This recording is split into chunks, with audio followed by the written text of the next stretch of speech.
Good day, Dr. Gordonas, and good day, classmates. My name is Christine Anligon, and I'll discuss about the classifications of context. So before we proceed to the main topic, let's review first what is the meaning of context. So context means it helps readers understand what they otherwise wouldn't be able to comprehend. That is according to Carlos Lee in the year 2015. And another, context is as those aspects of circumstance of actual language use which are taken as relevant to meaning according to Widdowson in the year 2000. So in other words, context means that it is a part of a discourse that surrounds a word or passage that can give a clearer picture of the meaning it conveys. So let's proceed to the main topic, which is all about the classifications of context. There are three classifications of context, and these are linguistic context, situational context, and cultural context. So let us discuss first what is the meaning of linguistic context. Linguistic context refers to the context within the discourse, that is, the relationship between words, phrases, sentences, and even paragraphs. In communication and composition, linguistic context refers to the words and sentences that surrounds any part of the discourse that helps determine the meaning. Let's have an example. Let's use the word bachelor. If we are going to look at the word bachelor alone, we are not aware of the meaning of it, right? So, we will not understand what is the meaning of bachelor. But what if we are going to use it in this way? He is a bachelor. As you can see, we have added words or phrase in the word bachelor.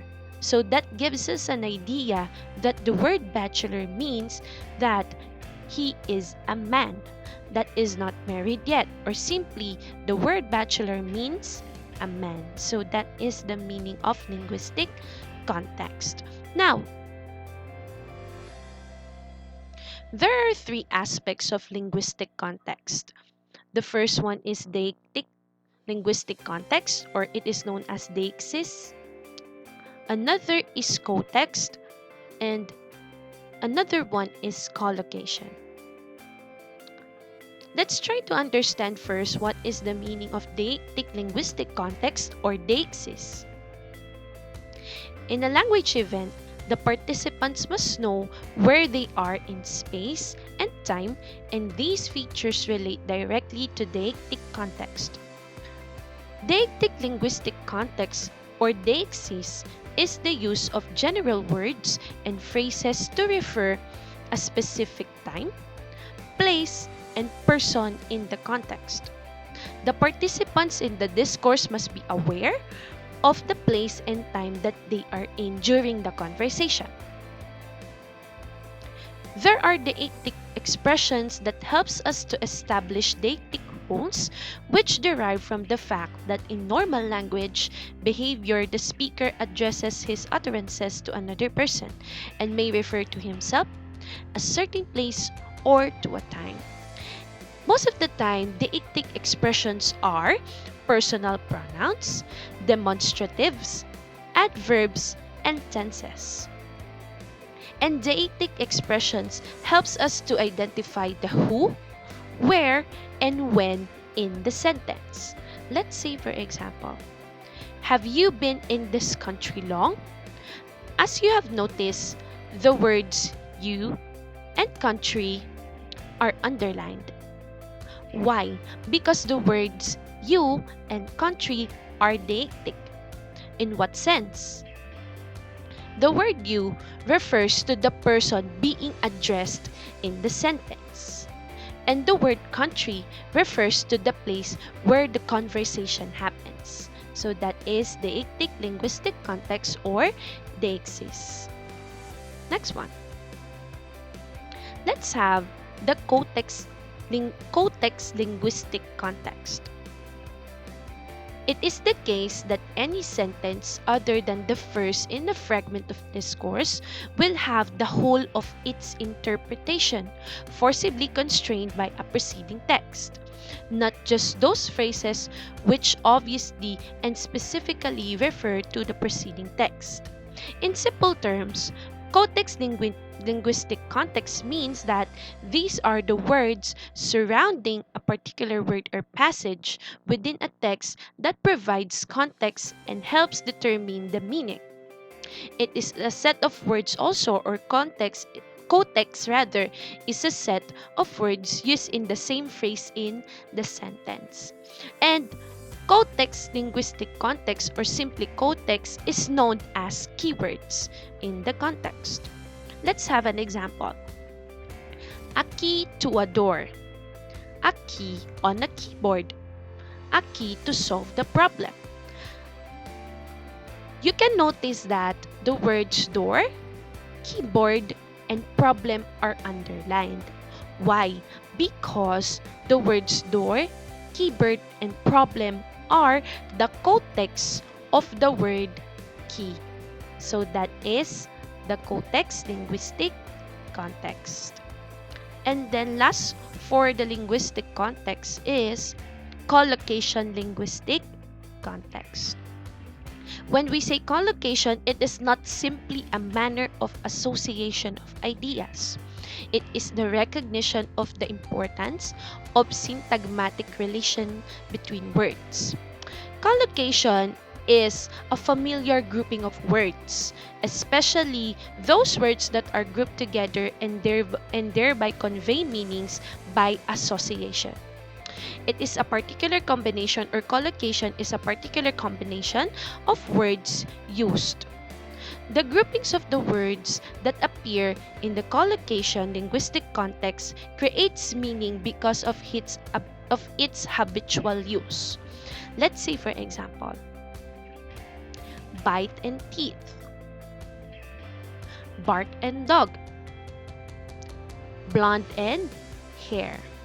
Another example is, we know for a fact that milk is white in color, but we are not saying white milk, but instead, we just call milk as milk alone. So that is collocation linguistic context. The next classification of context is situation context. When we say situation context or situational context, or context of situation, refers to the environment, time, and place in which discourse occurs, and also the relationship between the participants. So, situational context describes the reason why something is occurring and the appropriate behavior and actions associated with the situation. Situational context is defined by the event itself. I repeat, situational context is defined by the event itself.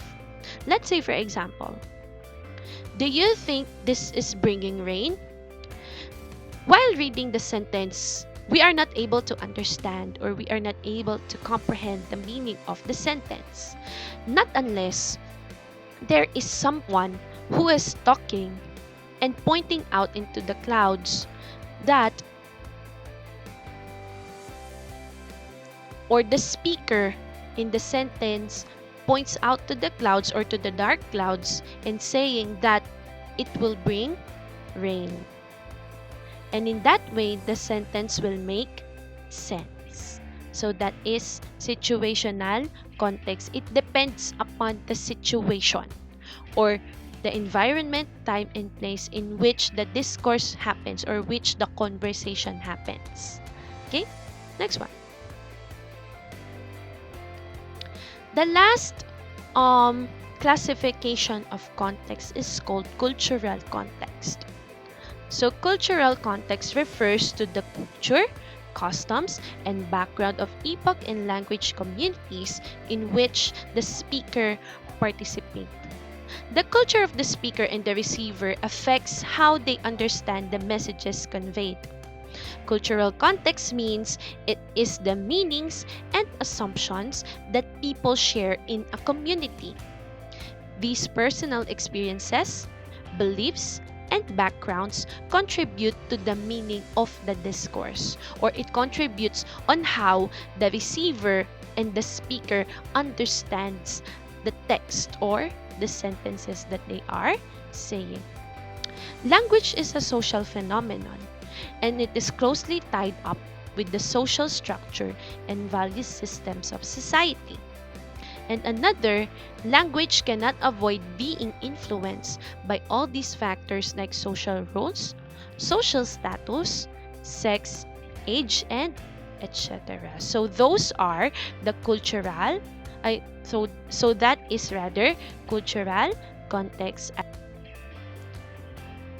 The next topic that I'm going to discuss is all about the role of the context. There are three roles of context. The first one is eliminating ambiguity. The second one is um, indicating reference. And the third one is detecting conversational implicatures. Now, let me discuss first eliminating ambiguity. But before we proceed, let's define first what is ambiguity. Ambiguity refers to a word, phrase, sentence, or group of sentences with more than one possible interpretation or meaning. It is known that ambiguity somewhat confuses the readers of what does the text mean or what does the sentence mean. But context helps the readers to understand the meaning of the phrase or the sentence that someone is reading. Now, there are two types of ambiguity, or there are two types of ambiguity. The first one is lexical ambiguity. Lexical ambiguity. Lexical ambiguity is the potential for multiple interpretations of spoken or written language that renders it difficult or impossible to understand without some additional information. So, lexical ambiguity simply means that the sentence or the text conveys a word that has one or two meanings. In order for the reader to understand the text, it should provide some additional information.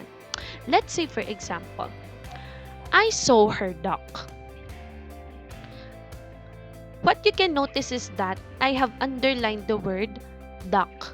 Why? Because there is a lexical ambiguity here in the sentence.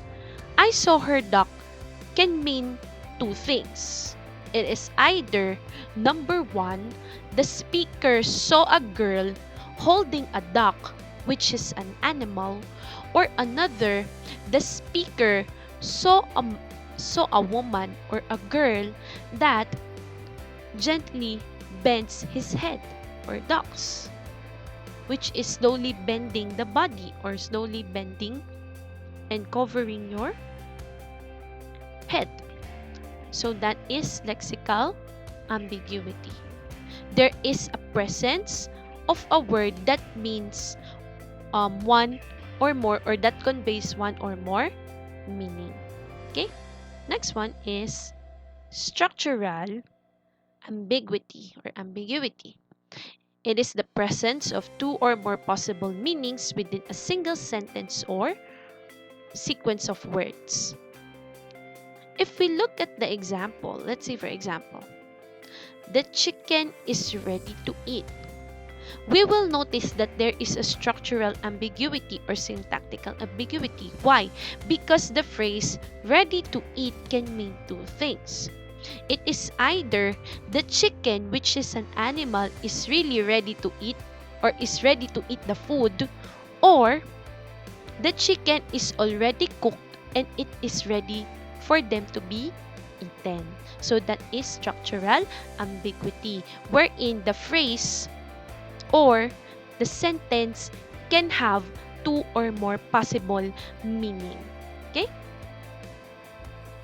Next one is indicating reference. So when we say referent, it means that reference is a person, thing, or idea that a word or expression denotes, stands for, or simply it refers to. It is the person, thing, or idea that it refers. To avoid repetition, we usually use such words like I, you, he, this, that, and etc. to replace some noun phrases, or words like do, can, should, and etc. to replace verb phrases, or then there, etc. to replace adverbial phrase of time and place.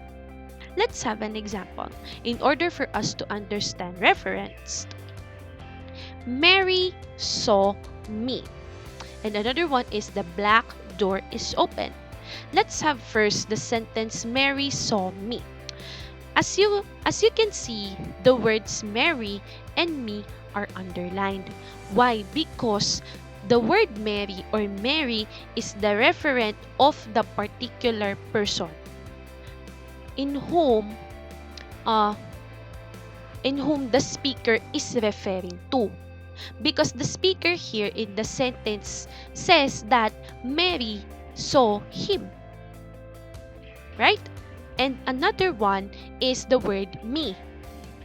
The reason why the word me is underlined here in the sentence, that is because me is referring to the speaker in the sentence. So that is why the words Mary and me are referents. And another, the black door is open.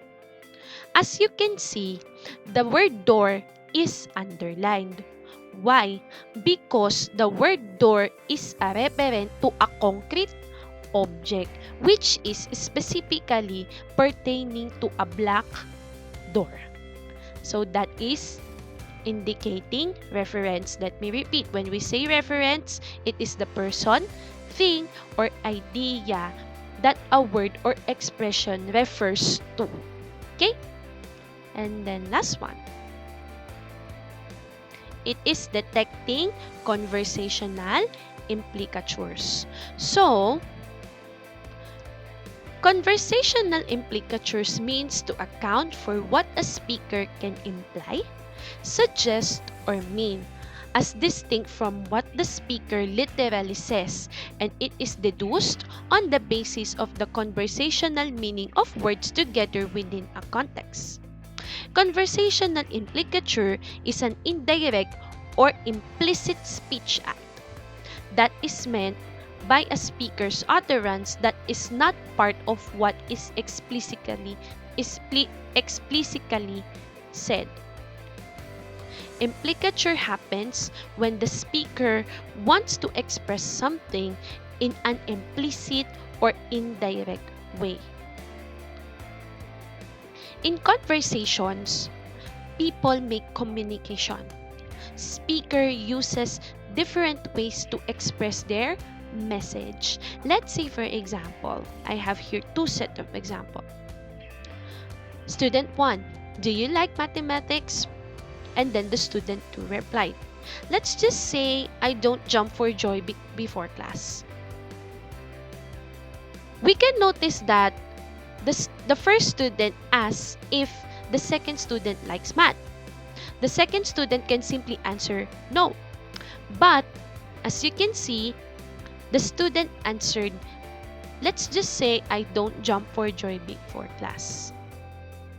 It is an indirect message. That means that the second student, or the one that is being asked, is not directly saying that he is not interested in the subject or he doesn't like the subject. So that sentence or that example sentence shows a conversational implicature. And another example, Mary asked, do you like Tim? And answered, he's the cream in my coffee. As you have noticed, the first person, or Mary, asked if Anne likes Tim. Anne can simply say yes, but Anne answered that he's the cream in my coffee. Anne doesn't directly say that he likes Tim. But he used, or she used rather, Anne used a metaphor to describe her likeness to Tim, or to describe the feeling that he has for Tim. He's the cream in my coffee. So, the feelings that he have for Tim, or Anne used the conversational implicature to express her feelings towards Tim, and that is in the use of metaphor. So that is the meaning of detecting conversational implicature. So these are the references that I used for my report, and thank you so much for listening. God bless, and thank you.